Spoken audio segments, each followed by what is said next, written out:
Қайырлы күн, болашақ магистранттар. Бүгінгі біздің бастайтын тақырыбымыз ол дифференциалдық теңдеулер. Дифференциалдық теңдеулер дегеніміз ізделінетін функцияны оның әртүрлі ретті туындыларымен және тәуелсіз айнымаларымен байланыстыратын теңдеулерді айтады екенбіз.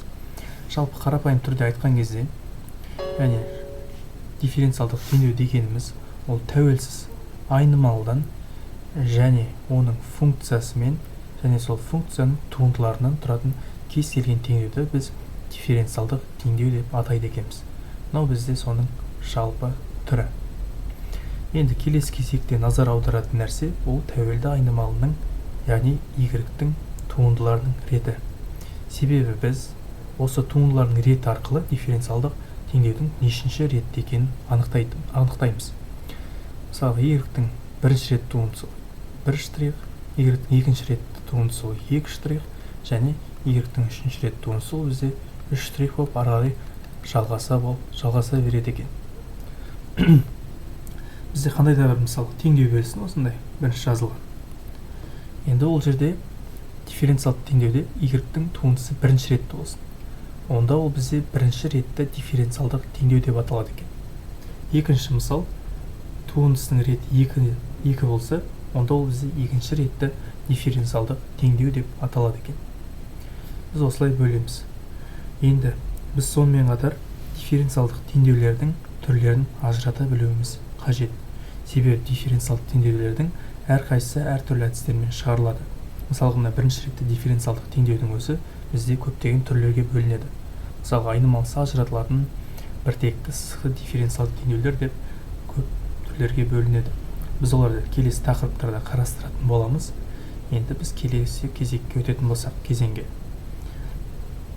Біздің келесі мәселе дифференциалдық теңдеуді қалай шешеміз. Мысалы, мынандай y' тең x деген дифференциалдық теңдеу берілсін. Біз бұны шығару үшін ең бірінші мақсатымыз ол бізде ізделінді функцияны табуымыз қажет. Яғни функция деп отырғанымыз ол y. Біз осыны табуымыз керек. Енді мына жерден y-ті табатын болсақ, екі жағын интегралдаймыз. Сонда y' бізде алғашқы функциясы y-ға тең. Ал тең болады. X-тің алғашқы функциясы x квадрат бөлінген 2-ге тең. Сонда ол жерде 2 мен 2 қысқарады. Сонда x квадрат қосылған с қалады екен. Мынау бізде дифференциалдық теңдеудің шешімі болады. Біз бұны жалпы шешім деп атаймыз.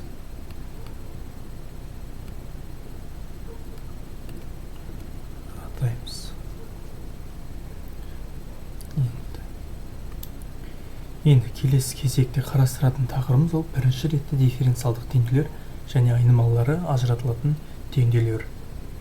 Яғни айнымалылар ажыратылатын теңдеулер бізде мынандай жалпы түрде беріледі. Мынау бізде екеуі формуласы. Мына түрде беріледі, немесе мына түрде. Біз бұларды жаттап алуымыз қажет, себебі магистратураның тестісінде көбінесе кездеседі. Енді осыған қарай мысалға қарастыратын болсақ, бірінші мысал x y' тең y. Осы дифференциалдық теңдеуді есептейтін болсақ. Біз бұны шығармай тұрып, бірінші мындай түрлендірулер енгізіп алсақ. y' деп отырғанымыз ол бізде dy бөлінген dx-ға тең. Енді осына орнына барып қоямыз. Сонда x көбейтілген dy бөлінген dx тең ол y-ға тең екен. Енді екі жағында dx-қа көбейтіп жіберсек.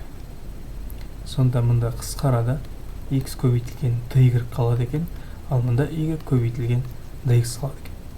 Біздің келесі мұнда қарайтын нәрсеміз ол бізде мына d-ның алдында тұрған y, ал мұнда d-ның алдында тұрған x.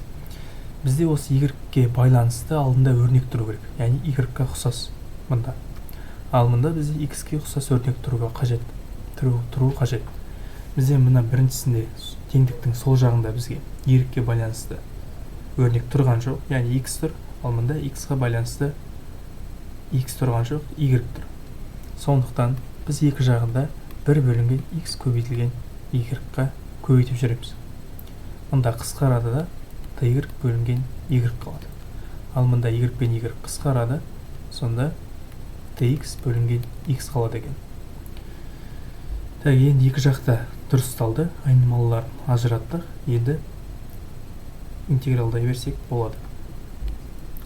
Бір бөлінген y-тің интегралы бізде ln y, ал dx бөлінген x-тің интегралы бізде ln x болады екен. Қосылған с. С дегеніміз бізде константа, яғни кез келген сан. Біз мұнда ln түрінде берілгендіктен барлығы, біз оны ln с деп алып алсақ та болады. Енді келесі бізде логарифмдердің қасиеттері. ln y тең, мұнда қосу болғандықтан екеуі көбейтіледі.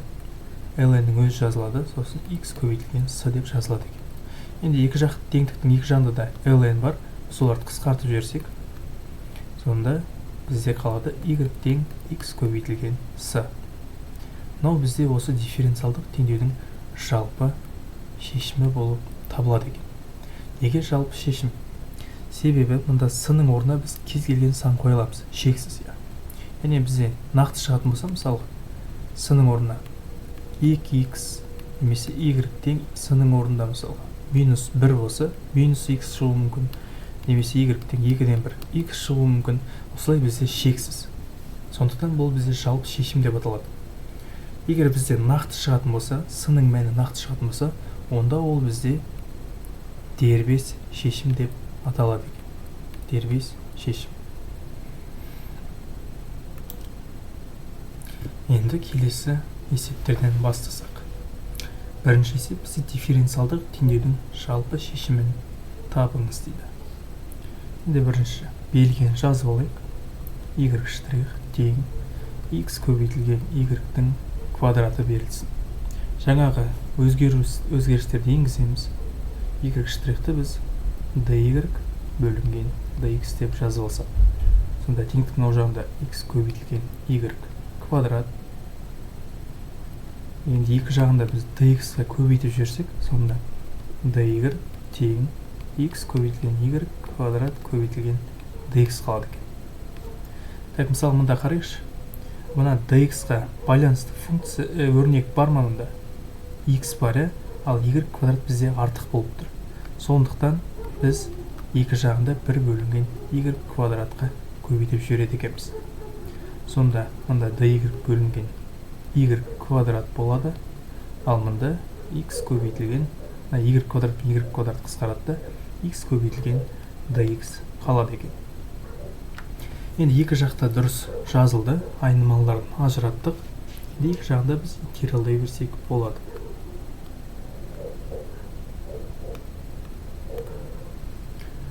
Екі жағында интегралдайтын болсақ, бір бөлінген y квадраттың интегралы бізде минус бір бөлінген y тең, ал x-тің алғашқы функциясы бізде x квадрат бөлінген 2-ге тең екен, қосылған с.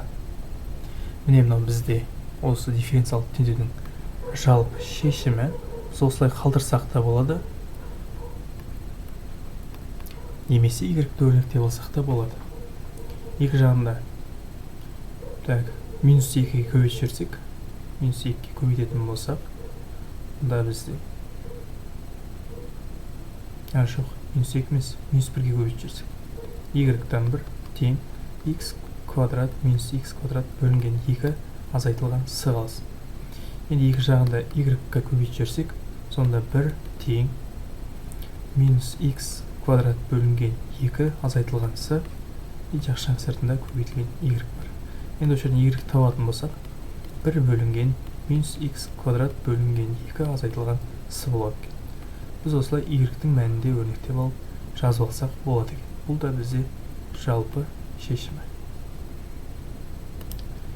Енді келесі екінші есеп, мұнда бізде дифференциалдық теңдеудің жалпы шешімін табыңыз дейді. Бірінші берілген жазып алайық. X көбейтілген y көбейтілген y'.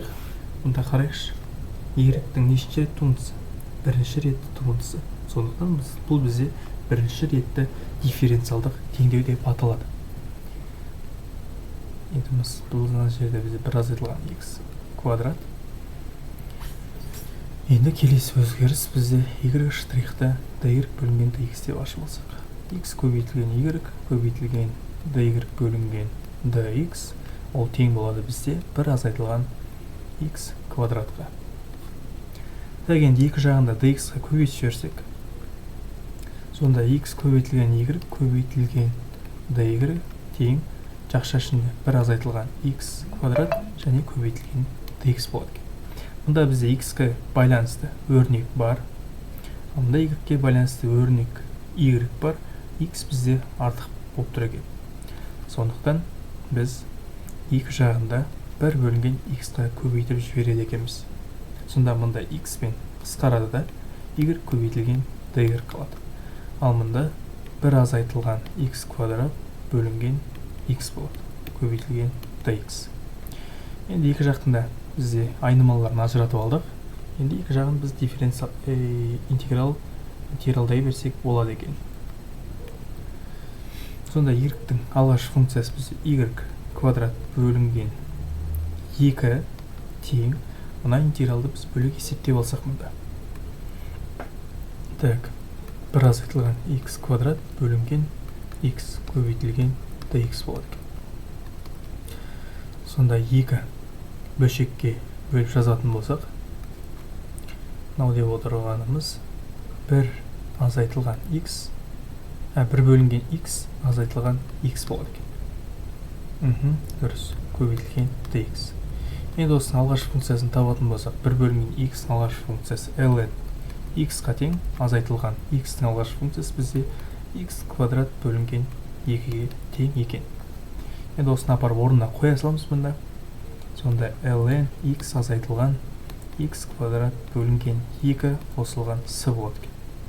Енді екі жағында 2-ге көбейтіп жіберсек, сонда y квадрат тең 2 ln x азайтылған x квадрат қосылған 2с деген бізде жалпы шешімі шығады екен. Мынау бізде дифференциалдық теңдеудің жалпы шешімі. Так, енді келесі үшінші есепті қарастырайық. Бірінші берілген жазатын болсақ, y штрих бөлінген y азайтылған 1 бөлінген ln y тең 0. Енді мұнда екі жағында біз 1 бөлінген y көбейтілген ln y ба. Жоқ, мұнда тек y көбейтілген ln y-ға көбейтіп жіберсек болады екен. Y көбейтілген ln y-ға көбейтіп жіберсек болады. Сонда y пен y қысқарады. Мұнда қалатыны бізде ln y көбейтілген y штрих. Азайтылған ln y пен ln y қысқарады. Сонда ол жерде бізде y қалады екен. Тең 0. Y-ті теңдіктің ар жағына қарамағыш таңбамен өткіземіз. Сонда ln y көбейтілген y штрих тең болады екен бізде y-ға. Енді екі жағында 1 бөлінген ln y-ға көбейтіп жіберсек, y штрих тең y бөлінген ln y болады екен. Енді y штрихті біз ашып алсақ, dy бөлінген dx тең болады y бөлінген ln y. Енді екі жағында dx-ға көбейтіп жіберсек, сонда ол бізде dy тең болады екен y бөлінген ln y көбейтілген dx. Так, енді y бөлінген ln y-ті біз теңдіктің ар жағына өтсетін болсақ, алыммен бөлімінің орнына ауысады. Сонда ln y бөлінген y көбейтілген dy тең болады екен бізде dx-ға. Енді айнымалыларын ажыратып жаздық. Енді екі жағында біз интегралдаймыз. Так, мына dx-тікі оңай болады интегралдау, ал мынаны кішкене күрделірек, оны біз бөлек шығарып алсақ, ln y бөлінген y көбейтілген dy-тің интегралы. Біз бұл интегралды шығару үшін жаңа айнымал енгіземіз. Сонда ln y деп отырғанымыз қандай да бір t-ға тең деп алсақ, енді екі жағында дифференциалдаймыз. Яғни дифференциал деп отырғанымыз ол бізде туынды деген мағынаны білдіреді екен. ln y-тің туындысы бізде 1 бөлінген y көбейтілген dy болады екен. Ал t-ның туындысы 1-ге тең, яғни көбейтілген сосын dt-мыз бар. dt. енді осы жерден dy табатын болсақ, y көбейтілген dt-ға тең болады екен. Енді осыларды апарып орнына қоямыз. Тең ln y деп отырғанымыз t-ға тең, y дегеніміз ln y деп отырғанымыз t-ға тең, y-тің өзін жазғанымыз, көбейтілген dy дегеніміз y көбейтілген dt-ға тең болады екен. Сонда мына жерде y пен y қысқарады. Сонда қалатыны бізде t көбейтілген dt. Енді t-ның алғашқы функциясы t-ның алғашқы функциясы бізде t квадрат бөлінген 2 қосылған s болады екен.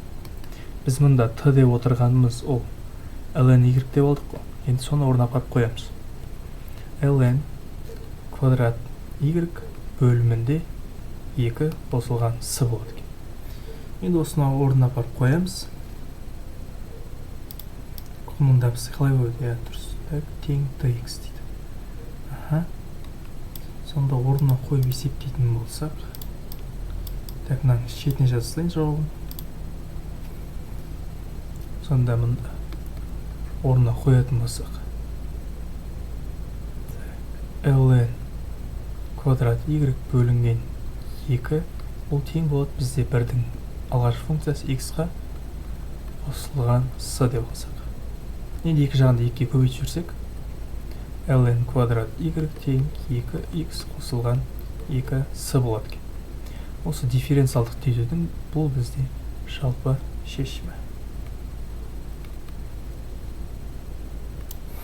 Келесі төртінші есеп, бұл бізде дифференциалдық теңдеудің жалпы шешімін табыңыз дейді.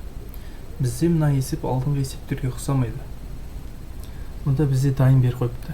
Жаңа y штрихты dy бөлінген dx деп алдық қой. Ал мұнда dy dx-ті уже беріп қойыпты, ашып, енді тек шығарсақ болғаны. Сонда x y көбейтілген dx тең, ол бізде минус жақша ішінде x қосылған 1 көбейтілген dy-ға тең болады екен. Енді екі жағында 1 бөлінген x қосылған 1-ге сосын көбейтілген y-ға көбейтіп жүрсек. Сонда x көбейтілген y көбейтілген dx бөлінген жақша ішінде x қосылған 1 көбейтілген y тең минус x қосылған 1 бөлімінде x қосылған 1 көбейтілген y және көбейтілген dy болсын. Сонда мұнда бізде y пен y қысқарады. Мұнда x қосылған 1 мен x қосылған 1 қысқарады. Сонда бізде қалғанын жазайық. X көбейтілген dx бөлінген x қосылған 1 тең, мұнда минус dy бөлінген y қалады. Енді екі жағында интегралдап жүрсек, мына интеграл біз бөлек жазайық. Мұнда x көбейтілген dx бөлінген x қосылған 1 тең болады. Біз мына интегралды шығару үшін жаңа айнымалы енгіземіз. Яғни x қосылған 1 деп отырғанымыз қандай да бір t деп болсақ, енді екі жағын дифференциалайтын болсақ, x-тің туындысы 1-ге тең, мұнда dx өзі қалады, ал мұнда бізде dt өзі қалады. Ол енді орнына апарып қоямыз. Жоқ, бізде мына x өрнектеп алуымыз қажет екен мұнда. Сонда x өрнектеп алатын болсақ, x тең болады бізде t азайтылған 1-ге екен. Енді осыларды орнына апарып қоямыз. Сонда x деп отырғанымыз t азайтылған 1-ге тең, ал x плюс 1 деп отырғанымыз t-ға тең. dx дегеніміз dt-ға тең екен. Бұл енді осы бір бөлшекті екі бөлшекке бөліп жазып алсақ, бұл бізде бір азайтылған 1 бөлінген t-ға тең болады екен. Енді осының алғашқы функциясын табатын болсақ, бірдің алғашқы функциясы t-ға тең, азайтылған 1 бөлінген t-ның алғашқы функциясы бізде ln t-ға тең болады екен. Енді t деп отырғанымыз ол x қосылған 1-ге тең. Мына жерде минус ln модуль ішінде t дегеніміз x плюс 1-ге тең болады екен. Және қосылған s-сы бар. Болды осымен. Енді осыны орнына апарып қойсақ.